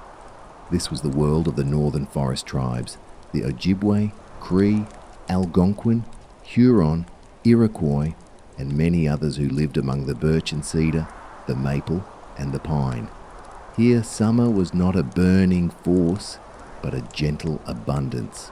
The heat came softened by water, filtered through leaves, and carried on winds that smelled of moss and rain. It was a time of gathering, of repair, of renewal, a moment when life, after months of cold, once again overflowed. At dawn, mist rose from the lakes like smoke. The world was still, wrapped in a silver calm. Across the surface of the water, loons called, their voices long and echoing, haunting and beautiful. The people stirred quietly, moving through the cool morning air. Their lodges, made from bark and poles, stood close to the lake shore or deep within the trees, where the shade kept them cool. The bark walls breathed, and inside, the scent of cedar and sweetgrass filled the dimness. It was here that families began their day, stepping barefoot into the dew, feeling the dampness of the living earth beneath them. The forests were their refuge from the sun. Light filtered through layers of green, turning the air golden. The ground was soft with needles and fallen leaves, and each step made only a whisper of sound. The people moved through the woods like part of it, gathering berries, roots, and bark, listening always to the forest's quiet song. Even in the warmest months, the shade held a coolness, a balance that the people cherished. It was said that the forest never truly slept. Even when all seemed still, it breathed with them. The lakes and rivers provided life in abundance. Canoes glided over water as smooth as glass, carved from birch, light, elegant, strong. The people fished for trout and sturgeon, setting weirs along the shallows, casting nets woven by hand. Each motion was practiced, unhurried, graceful. Fish gleamed silver in the sun, and the water reflected the faces of those who lived upon it. Sky and human and wave all joined as one. When the catch was done, the canoes returned, gliding softly to the shore where the forest met the water's edge. Midday brought warmth and stillness. The hum of insects filled the air, bees among the clover, dragonflies flashing blue over ponds, mosquitoes rising in thin, hazy clouds. The people worked in rhythm with the heat. They tanned hides stretched upon frames, carved wood, mended nets, or prepared food beneath the shade. Every movement carried purpose. Every sound blended with the living music of the world around them. Children played in the shallows, splashing where the water was clear and cool. Their laughter echoed across the lake, softened by the trees, swallowed by distance. When storms came, they came swiftly. Dark clouds rolled in from the west, the wind bending the treetops, the smell of rain, rich and deep. Thunder cracked across the water, and lightning flashed white against the horizon. The rain fell in torrents, striking the leaves and the roofs of bark lodges, filling the air with sound. And then, just as suddenly, it passed. The forest steamed, glowing green and silver in the returning sun. Drops of water clung to every branch, every blade of grass, tiny mirrors reflecting the vastness of the sky. As evening descended, the land softened again. Smoke rose from fires that burned low and fragrant. The air cooled, the wind shifted. Over the lakes, the sun melted into gold and violet, and the water reflected every color until light and liquid were one. Families sat together upon the shore, watching the day fade into stillness. The cry of a loon carried once more across the surface, the voice of twilight, lonely and eternal. Night in the forest was deep and full. The stars glimmered between branches. The moonlight touched the trunks of trees like a slow-moving tide. The fireflies appeared, drifting through the air in small, glowing constellations of their own. The scent of earth and pine thickened. Owls called from the dark, their voices low and ancient. The people rested, their thoughts moving with the sound of wind through leaves, of water touching the stones, of the heartbeat of the forest itself. For the northern tribes, summer was not endured, it was honored. It was the time when the earth gave freely, when food was gathered, when laughter replaced the long silence of winter. But they knew too that it was fleeting. Every warm day was precious, every golden dawn a gift to be remembered when the frost returned. Their lives moved in cycles, planting and harvesting, hunting and resting, warmth and cold, all part of one unbroken rhythm that never ended, only changed form. In the center of the continent, where the land stretches unbroken from horizon to horizon, the sun reigns as both creator and destroyer. Here, the great plains rise and fall in slow, sweeping waves, grasslands that shimmer beneath a sky so vast it seems to swallow time itself. This was the home of the Sioux, the Comanche, The Pawnee, the Crow, the Arapaho, the Cheyenne, and many others who called these prairies sacred. Their lives were shaped by open space, by movement, by the power of the sun and the will of the wind. When summer came, the plains turned golden, a living ocean of grass bending under the breath of warm air. The wind never ceased. It rolled across the land like a tide, carrying the scent of sage and dust, whispering through the tall blue stem and buffalo grass. In that endless motion, the people moved too. Their camps shifted with the herds, following the rhythm of the bison, whose migrations mirrored the heartbeat of the earth itself. The sun was merciless at noon. It blazed from a white-blue sky, flattening shadow and sound. The air shimmered, the earth cracked beneath bare feet, but the people had learned to endure, to adapt with the calm of generations.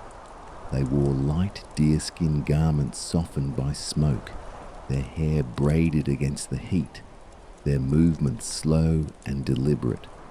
They knew how to find water in dry places, in the bends of a stream bed, in the hidden pools beneath rock ledges, in the moisture trapped within plants. The prairie held secrets for those who listened. Their shelters, the tipis, were perfect forms of adaptation, tall and circular, built from poles of lodgepole pine and covered in buffalo hides. They rose like pale cones against the sky. They could be built or taken down within an hour, a design born from necessity, movement, and grace. When the sun grew fierce, the hides were lifted from the base to let the wind pass through. When storms swept across the plains, the poles were tightened, the flaps bound down, the fire in the center burning steady as the wind howled outside. Within those walls, life went on, cool in the heat, safe in the tempest, soft in the stillness of night. In the mornings, before the heat gathered its strength, the people walked to gather herbs or check the herds grazing at a distance. They knew the calls of every bird, the patterns of every cloud. Their eyes measured the distance between earth and sky, watching for storms that built like mountains on the horizon.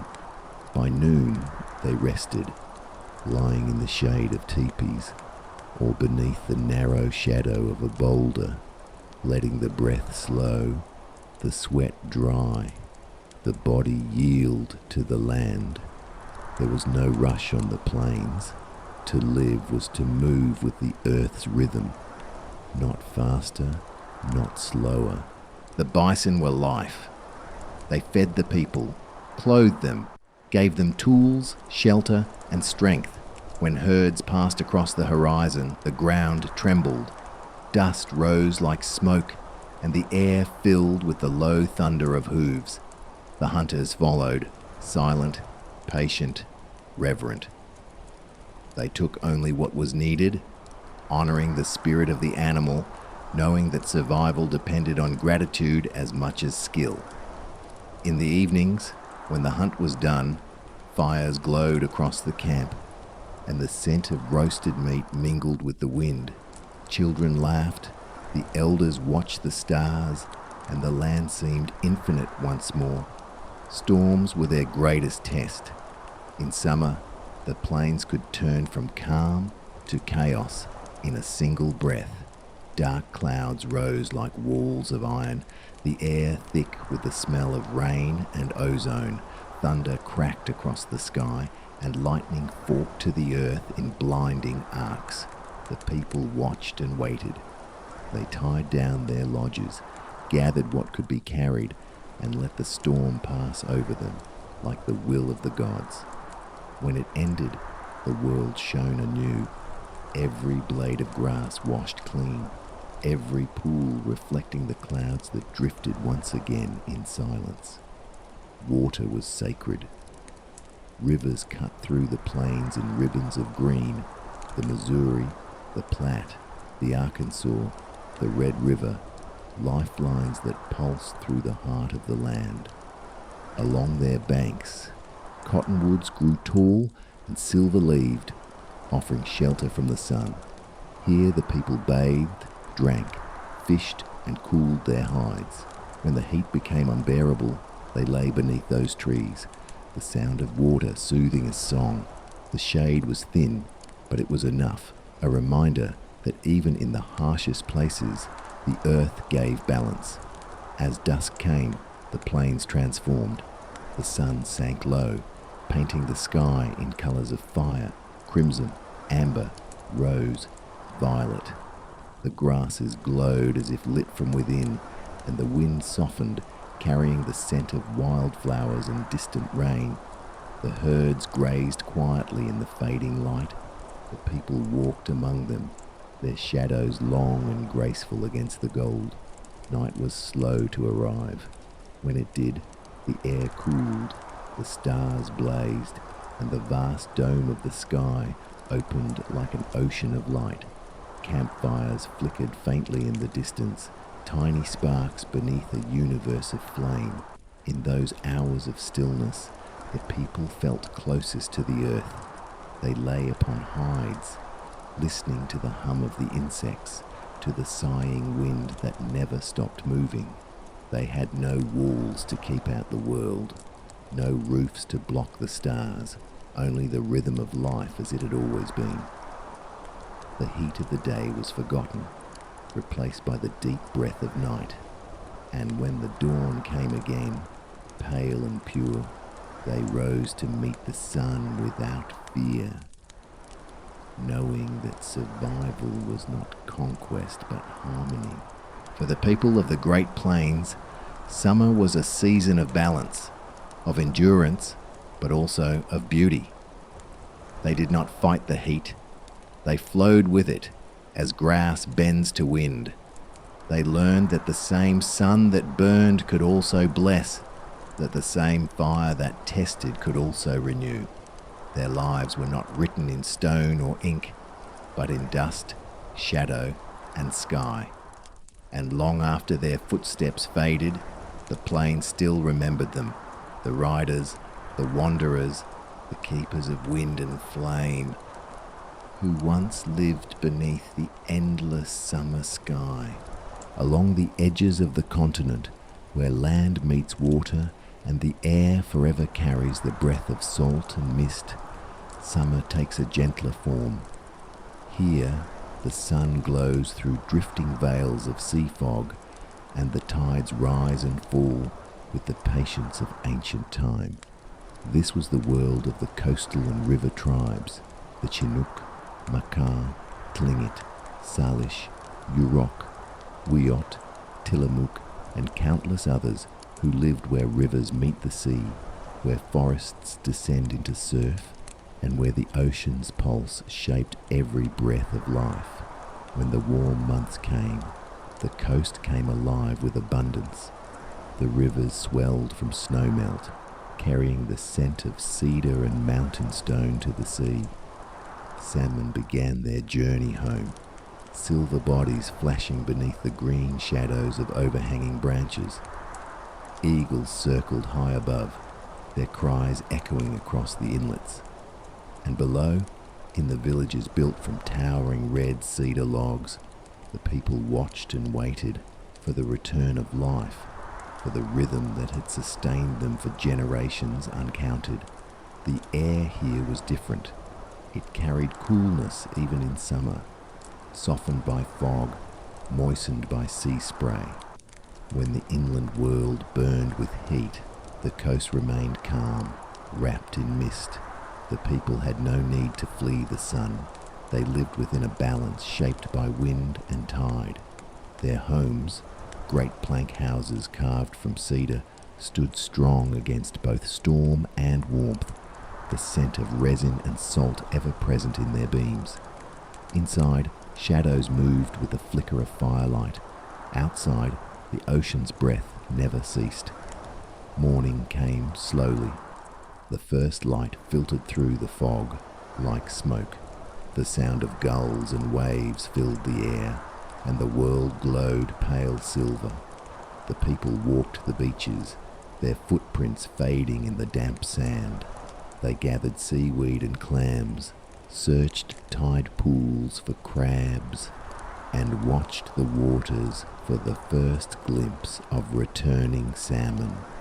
Their movements were patient and deliberate, every gesture part of a story that began long before memory. The rivers were their roads. Canoes carved from single cedar trunks glided across still water, the paddles dipping in silence. Each canoe was alive, its curve and balance perfect for the waves, its surface polished by countless hands. When the sun rose higher and the fog burned away, the rivers shimmered like mirrors, reflecting green forests and blue sky in endless ripples. The people followed those waterways deep inland, to fish, to trade, to visit other villages hidden among the pines. At midday, when the tide retreated, the world opened. Rock pools glistened with trapped sunlight. Mussels and starfish clung to the stones. Children splashed in the shallows while elders wove baskets from reeds and spruce roots, their fingers deft and steady. The scent of smoke drifted through the air, fish drying on racks, seaweed roasting over low flame. The rhythm of work was slow, peaceful, unhurried. Every sound was softened by the sea's constant voice, every action mirrored by the tides that governed all things. When storms rolled in from the horizon, they came with grandeur and grace. The waves rose high and white, crashing against the headlands in clouds of spray. Thunder echoed among the cliffs, and rain fell in silver sheets.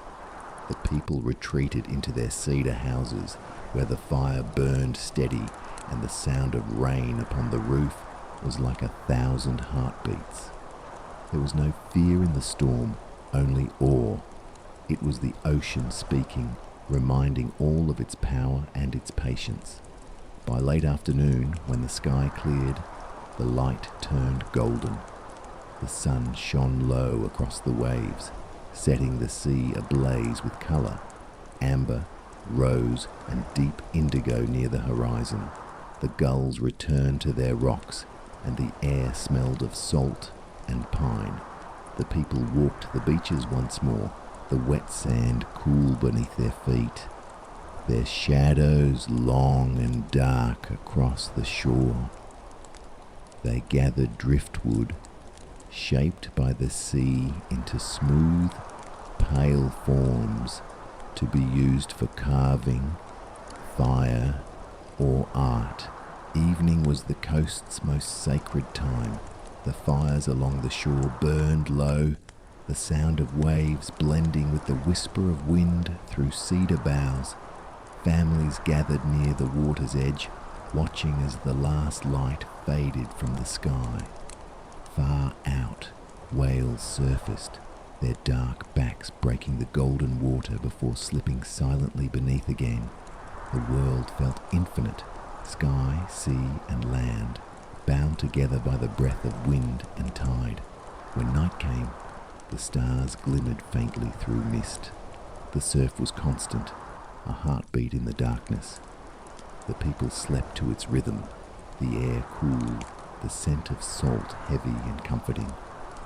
They dreamed of rivers flowing home to the sea, of salmon returning, of the eternal wheel that never broke.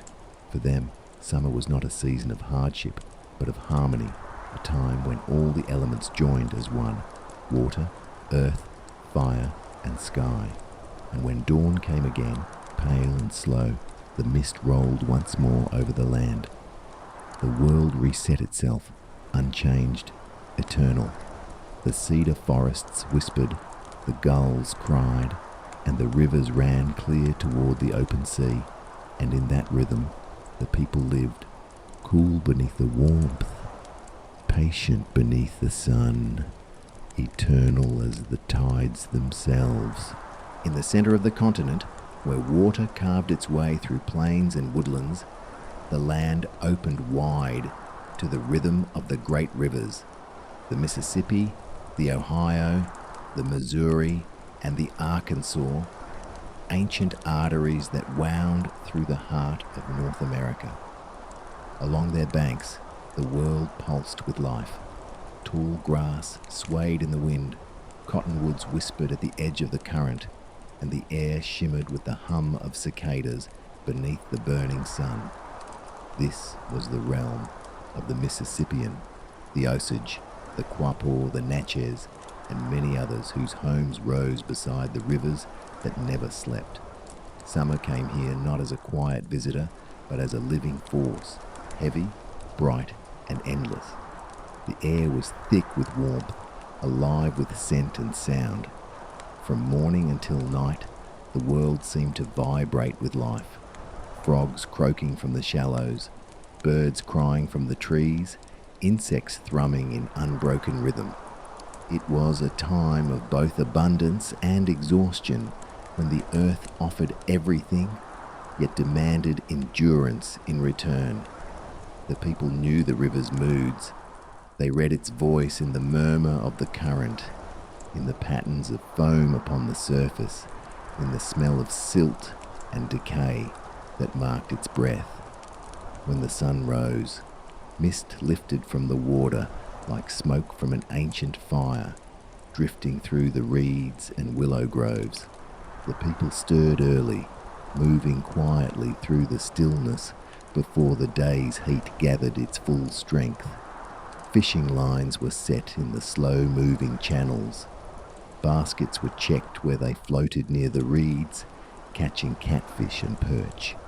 The river gave freely: fish, mussels, reeds, clay.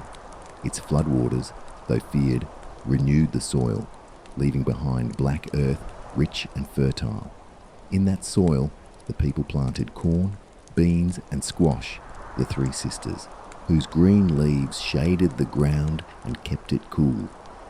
The crops grew tall beneath the sun, nourished by the hands that tended them and the rhythm of the water that passed beside them. Children carried baskets of water from the shallows to the gardens, while elders rested in the shade, their eyes tracing the glimmer of light upon the current. At midday, the land slowed. The heat pressed down like a weight. Birds fell silent, and even the river seemed to move more slowly, its surface glassy and still. The people retreated beneath woven mats into the shade of their pole lodges and earthen mounds. They rested, conserving strength for the long hours of light that still remained. In that stillness, they listened to the wind in the leaves, to the faint ripple of water against the bank, to the world breathing around them. When storms came, they came with power. Clouds rose like mountains in the western sky, their undersides dark as iron. The first wind arrived sudden and cool, bending the tall grass in waves, stirring the dust. Then lightning struck, jagged and white, followed by the crash of thunder that rolled for miles. Rain fell in torrents, drumming against the river, filling the air with sound. The smell of earth and water became one, thick and rich, the scent of life itself. When the storm passed, steam rose from the ground, and the people emerged once more, their faces turned toward the clearing sky. In the evenings, the world glowed. The sun sank low over the river, painting the water gold and crimson. The surface rippled with the movement of fish. Dragonflies darted in the fading light. Families gathered near the shore, tending small fires that hissed and smoked in the humid air. The sound of laughter mixed with the murmur of the current. The day's heat slowly lifted, replaced by the cool breath of night drifting down from the water. Fireflies rose in the darkness, moving in slow constellations among the reeds. frogs sang again, their voices deep and rhythmic. The river's sound never ceased, a slow, endless whisper that filled the night. It was both song and lullaby, memory and promise. The people lay down upon woven mats, feeling the cool breeze against their skin, and watched the stars tremble above the dark water. To live along the rivers was to live in constant motion. The water gave, the water took. The floods destroyed, yet they renewed. The people learned not to fight this rhythm, but to flow with it. Their villages rose on high ground, their granaries built above the reach of the current. Every structure, every path, every pattern of living was shaped by the river's will. In its mirror, they saw both the reflection of the sky and the truth of their own endurance. As summer deepened, the rivers shrank back into their beds, leaving wide sandbars and still pools behind. Children played where water had once flowed, their laughter mingling with the sound of cicadas in the trees. The days stretched endlessly, and the sun burned white upon the horizon. But the people did not despair. They had their crops, their fish, their shade, and their knowledge, the understanding that all things moved in cycles, that the earth never took without also giving. And when twilight came, when the air cooled and the fireflies rose once more, the land felt timeless. The great rivers flowed on, dark and endless, carrying stories within their depths. Stories of migration and harvest, of storm and calm, of generations that had come and gone beneath the same summer sky. And though the world around them changed with every season, the people remained, watchers of the current, keepers of the land's eternal song. Across all the lands, from the deserts to the forests, from the plains to the shining coast, the people knew the meaning of summer was more than warmth. It was not merely a season of heat and hardship. It was a time of revelation, a mirror held up by the earth. For in the fire of the sun, they saw not torment, but teaching. In the long days and parched ground, they read the quiet message of endurance, patience, and gratitude. The elders said that summer was the season of testing. It was when the spirit learned humility before the world's great forces, when the body tired, when thirst pressed heavy upon the tongue, when the fields withered under light too fierce. It was then that the people turned inward, towards strength that did not burn away. They learned to slow the pulse, to breathe with the wind, to walk lightly across the land as if upon the skin of a living being. To survive the heat was not to resist it, but to move in rhythm with it, to bow and to rise in harmony with the cycle of all things. Everywhere, the people found balance in contrast. The desert's dryness was answered by the shade of stone canyons. The plain's burning winds were cooled by night's open breath. The forest's heat was tempered by its canopy of green. Even the ocean's warmth held the soft sigh of fog and mist. Every hardship contained its opposite, every trial its blessing. The people saw this, and they gave thanks. In the mornings they faced the rising sun, not as worshippers of a distant god, but as kin greeting another being of the same world. The light was both fierce and kind. It fed the corn, dried the hides, warmed the water, and stirred the creatures of the field. It also tested the spirit, reminding all that strength without patience becomes destruction. So the people moved slowly through the day, conserving energy, sharing water, and listening always to the signs of the earth. They watched the sky with the eyes of those who had memorized it. A thin wisp of cloud in the east could foretell a change of wind. The shimmer of the horizon could mean heat beyond endurance, or rain soon to come. To them, survival was not chance, but understanding. Every insect's song, every leaf's tilt, every scent upon the air was language. And in that language, the earth spoke plainly to those who still knew how to hear. The heat of summer was also a time of ceremony. In many places, dances were held not to call for coolness, but to honor the warmth itself. For it was the sun's fire that ripened the harvest and gave life to the animals of the plains. They painted their bodies in colors of ochre and ash, representing sun and soil, spirit and endurance. They moved in circles upon the earth, their feet beating softly to the sound of drums that echoed like the heart of the world. Through movement, through rhythm, through the pulse of the earth beneath them, they gave thanks for both comfort and struggle alike. In the still hours of noon, when no wind stirred, the land shimmered as if made of light. The people rested, their shadows motionless beneath them. In those silences, when even the birds were quiet, the elders told that one could hear the true sound of the earth, the deep hum beneath all things.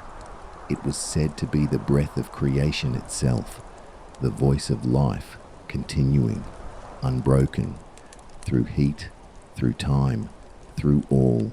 The people called this presence by many names, yet it needed none. It was not something outside them, it was what they carried within. By evening, when the sky turned soft with color and the heat withdrew, the land seemed to exhale. Children laughed again. The air filled with the scent of grass and smoke, and water glimmered once more in the light of the descending sun. The people sat in quiet circles, feeling the coolness return to the soil beneath their hands. They spoke little.